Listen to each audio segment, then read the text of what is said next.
Hey guys, welcome to VTX Podcast Episode 3. I got a great guest this week. I'm really excited. Paul PRESTOPINO. I met Paul through a mutual friend, Sheila, who plays in a band with him called Magnolia Street String Band. They are a rockin' bluegrass band. They sound awesome. If you love bluegrass music, definitely check out Magnolia Street String Band. Paul is in his early 80s and he's still shredding.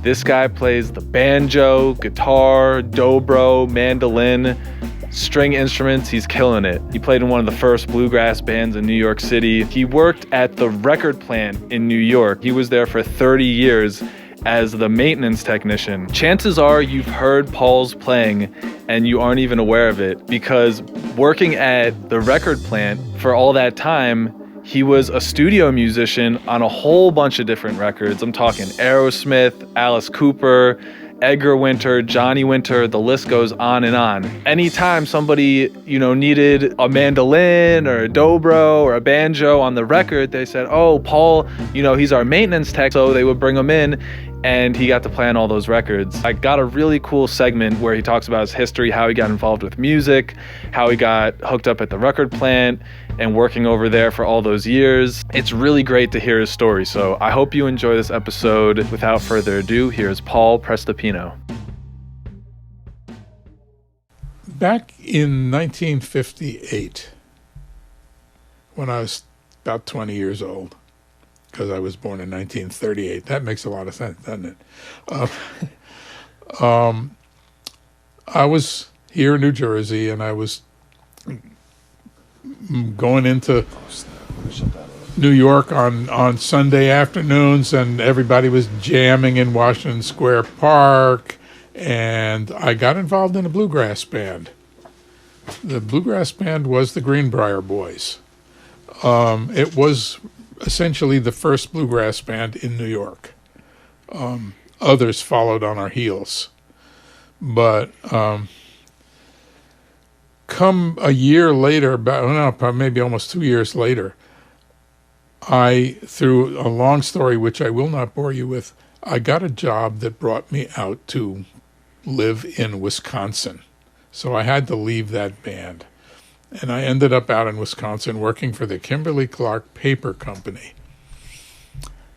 Out of that job disappeared after about a half a year, and I found myself down in Madison, eventually working for the university for the physics department as a lab tech. Out of there, I got snatched up. I had never intended to be a musician as a profession, but I got snatched up by a folky group called the Chad Mitchell Trio. They made me an offer I couldn't refuse, and I left my job at the university, and all of a sudden I was out there on the road playing music. And we were playing during the peak of what's has been referred to as the folk scare of the 60s. In the middle of the 60s, 64, 65, we were working so much. We were doing 5, 6, 7 shows a week on little airplanes or driving rent-a-cars from gig to gig. Every college probably in the Midwest, and some in the South and some in the East and some out West. But there are more colleges in the Midwest than you could imagine. And most of what we did was play college campuses. Somewhere along in there, a number of years when it was starting to fall off a little, Chad Mitchell, whose name was on the group, even though he was not the leader, it was a three-way venture, left to pursue a solo career, and we fudged around for a while until we found a replacement. His name was John Denver. He was a terrific singer and a terrific personality and just a good guy. I miss him. I mean, he's gone, as we all know. It was a freak accident. But in any case, eventually the group died. John went off on his solo career. His solo career grew like crazy because he was so good at it. I worked with him for quite a while. But somewhere in there, I got a job at Record Plant Studios after having been at A&R for that year doing mastering. I got a job in the maintenance department at Record Plant Studios, and I was having a ball. There's nothing better than learning new stuff every day. And I was in a studio that was working its little butt off, and with other people in the maintenance department who knew more than I did. And so I was learning like crazy. And eventually, as I said, I became the night guy when the other four were the day guys. What other departments are there? Well, there's engineering, of course. You know, that was the era of staff engineers. Now almost all recording engineers are freelance, are independent, and find studios that they like to work at. But they're not part of the staff. They're dealing directly with their music client, and then and finding a studio where they're comfortable. So what was some of the roles of like the maintenance department back in the analog studio days? Well, the big daily routine was total alignment with test tapes and everything of all the tape machines. Every date. If there was another date, if a date finished up at 5 p.m. and there was another date coming in at 6 or 7, one of us would be in there going through tape machine alignment again. If they had tapes that had already been recorded, they had tones recorded on the front of their first reel of tape. You put those tones up, made sure your repro was all aligned to reproduce those tones properly. Then you put some tone up on the console and send it to the tape machine and aligned the record side to match the playback side so that when they started to work on those tapes, everything was exactly as it had been their previous date, whether it had been the day before, a week before, month before, it doesn't matter. And that was a daily routine. That was every date, every client coming in. Oh, I see. Tape machines got run through. Then there were equipment failures, and that could be anything from headphone failures, mic cable failures, tape machine failures, pieces of outboard equipment, especially when you had some of the older stuff that was all vacuum tube and ran hot. And we had a huge library of outboard equipment of all vintages. It was terrific. We had 4 rooms, 3 reel and record rooms, and 1 was a mix room with a small vocal booth attached to it. Though there was a big empty room just down the hall from there, and people started using that as a studio also. And it sounded great because it was big, all brick walls and big high ceilings, and a drum kit in there sounded like God. It was terrific. And we had API consoles in 2 of the rooms, and a custom Spectrasonics console in Studio A, and a Trident TSM in that mix room upstairs. We were on the 1st floor and the 10th floor of the building, and my shop was in the basement.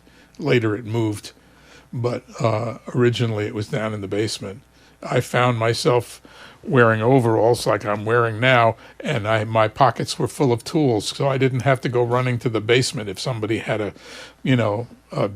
jack loosening up on their guitar or something stupid like that. I could just reach in my pocket and bring a tool out and fix it.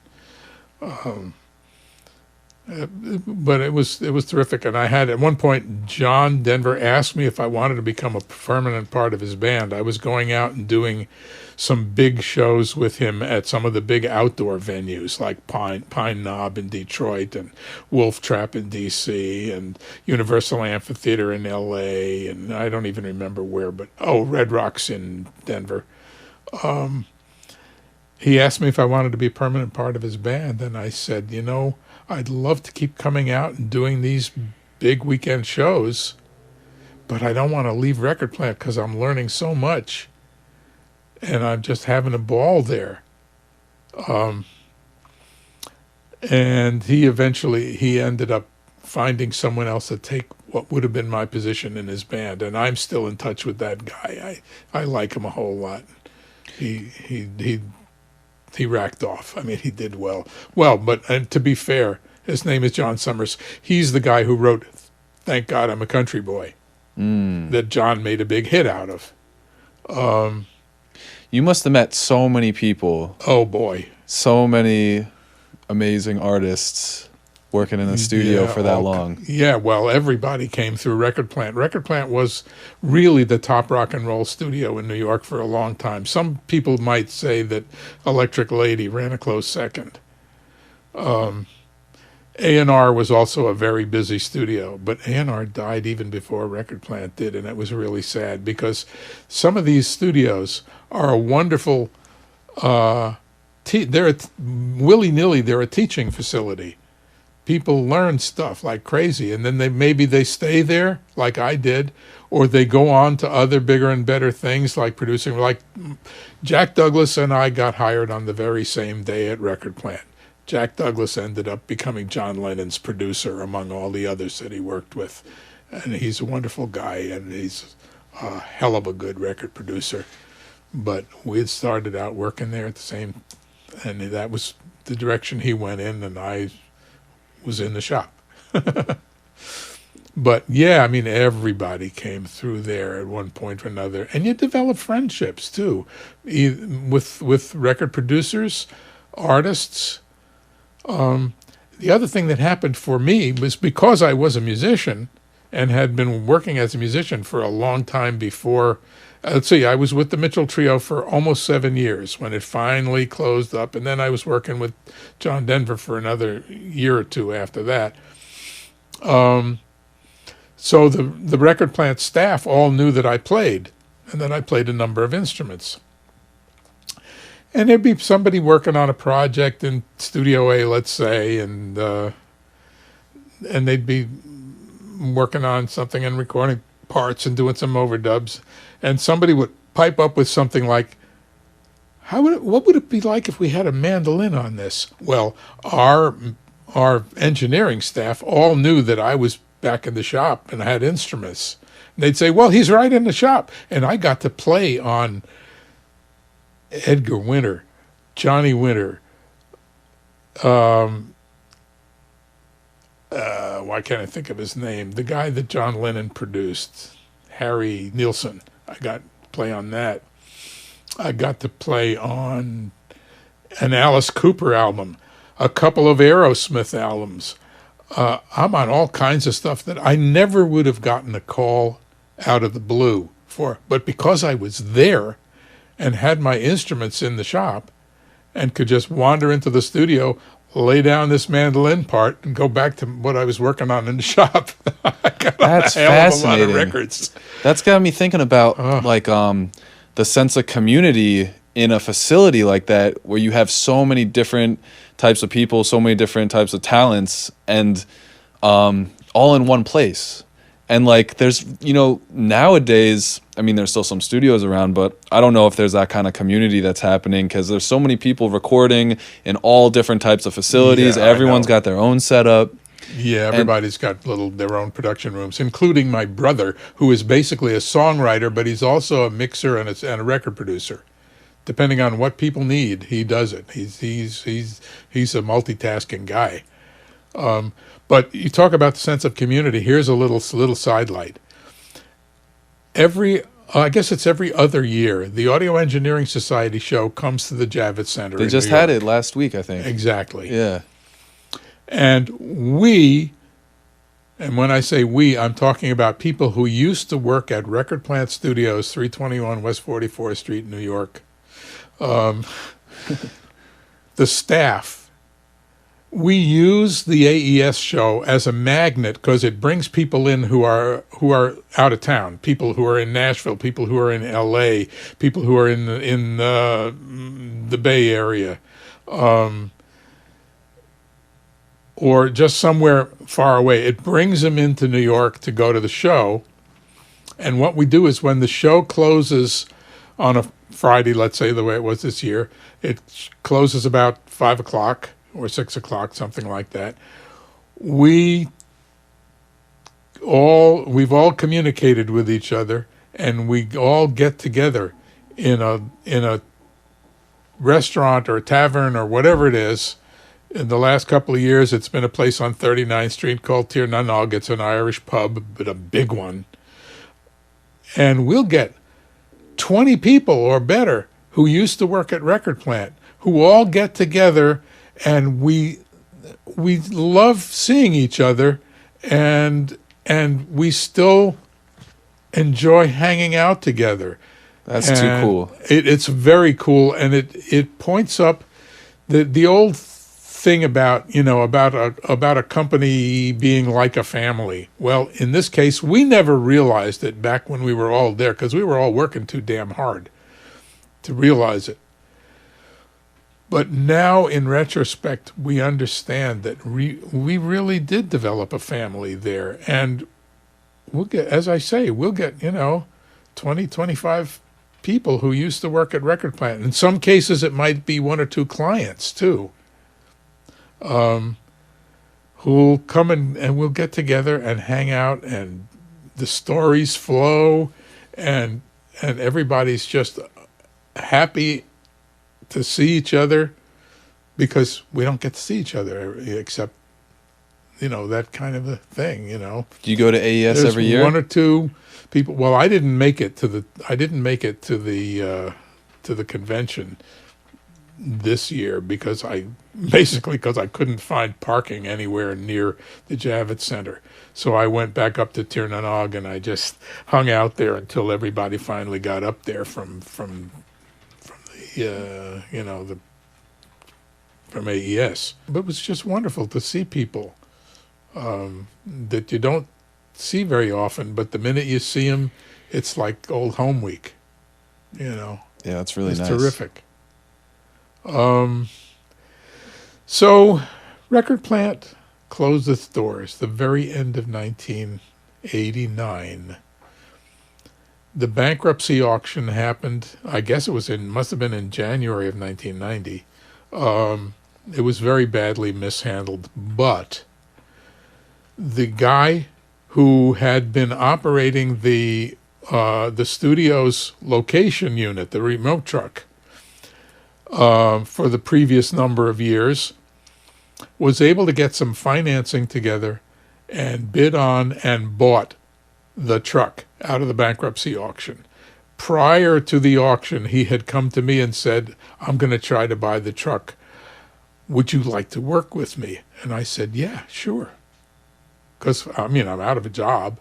So I said, "Yeah, sure, I'd love to work with you." And the truck had all the equipment from the studio?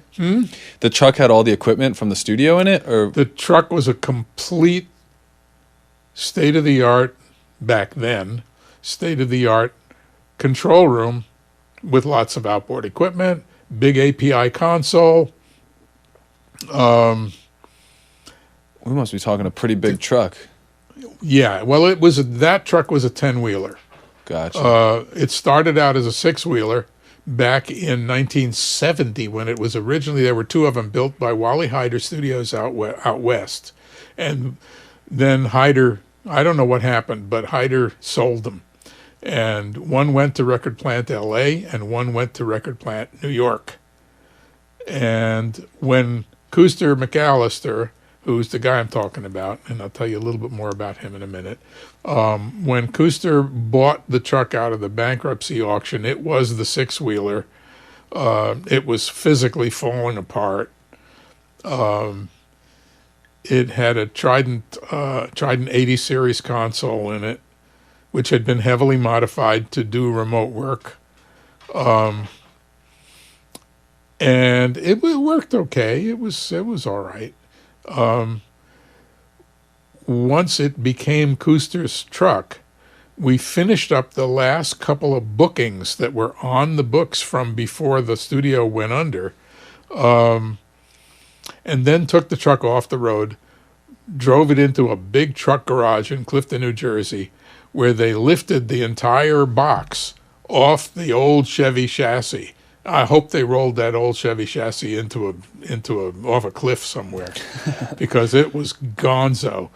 And they put it on a brand new, then 1990 Volvo diesel long chassis, enlarged the box by another 6 feet to make more room for tape machines and more equipment and just more people. Kooster had developed into a pretty good live recording engineer. As time went on, he got better and better and better, and I think that he was one of the best live recording engineers, both for multi-track recording and for a mix to go out direct live to air. I mean, he really was good at what he did. Unfortunately, he is no longer among us. A year and a half ago or more, he developed stomach cancer, and by the time they discovered it, it had metastasized to his liver, and he died. I miss him terribly, partly because we were cohorts. I've worked for him, but we worked together, and we were a good team. We were a really good team, and we loved working with each other, and either one of us could tell the other one that he was full of shit about whatever, you know what I mean? There was no hierarchy there.